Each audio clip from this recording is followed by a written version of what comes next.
Hello everyone, my name is Diana Petruchina, and I am here today to give you my introduction as a public speaker to you, my classmates. My purpose is to inform all of you about my attitudes, my strength already, and all of my areas for improvement that I have left to go in order to be a successful public speaker. And although I already have some attributes which could help me with being a good public speaker, I have a very long way to go before I'm actually proficient and effective. But I believe that no matter which profession a person goes into, the ability to communicate through public speaking is exceptionally important. No matter if you go into business and you become the CEO of a company, or if you go into even healthcare like what I'm in, every single day there's still an opportunity and a requirement to be able to communicate with people effectively. And I think that's something that most people lack. TED Talks actually pointed out that public speaking is the number one fear outside of a war zone for the society today. And that's a little bit crazy. That's saying that people are more scared of speaking in front of a crowd than they are of death even. And that's just definitely something that we as a society have to change. But I believe that in order to move on in any business or any line of work, you must be a good public speaker, because at every moment in time you have to get your point across and you have to be able to enthuse people about what it is exactly you're trying to communicate to them. But although I've always known this, I've comforted myself with the fact that I already have some attributes as a public speaker. I've gotten this far in life. But I think I have several strengths to help me in the area of public speaking. According to the Harvard Extension Review, personality is a big part of public speaking. And I do believe that I have a personality that is more able to talk to people. Not always in front of a crowd, but there are definitely times where I have the confidence to express my point effectively.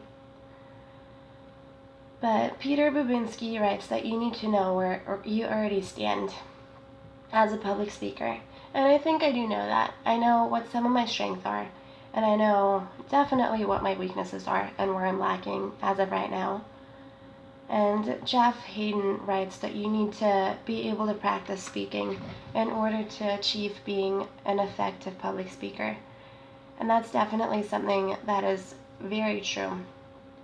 And they write that you have to treat it more of a sport than you would like an acting class. In one of the articles, they were talking about how there are a lot of public speaking coaches that really high up executives hire in order to teach them to be proficient in public speaking. And they treat them as if it's an acting class.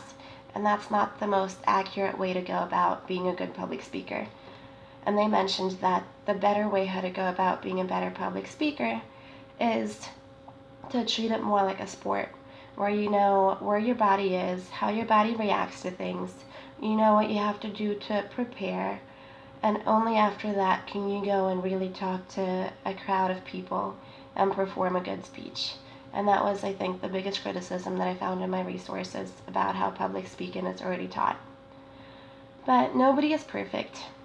And while I have had some practice in my career and throughout school giving speeches, and I sometimes have the confidence to talk to a crowd of people, there are definitely areas for improvement that I still have to conquer. For one, I have a very hard time getting my body to match what I'm saying. Even if there is a speech that I've practiced many, many times, it's very hard for me to kind of keep my nerves down on the inside to the point where I can actually give a speech without my body language showing exactly how frightened and uncertain I am of everything that's happening. But I'm generally also very shy, and I would definitely like to be able to perfect the art of public speaking without the fight or flight response kicking in every moment of every day. But I believe that this class is going to be exceptional in helping me achieve all of my goals. And as John Sadler writes in his article, that practicing in front of a camera is one of the best ways a person can go about achieving their goal of being a good public speaker, because that is one of the best ways how a person can practice. Thank you for your time, everyone. Here's my index card.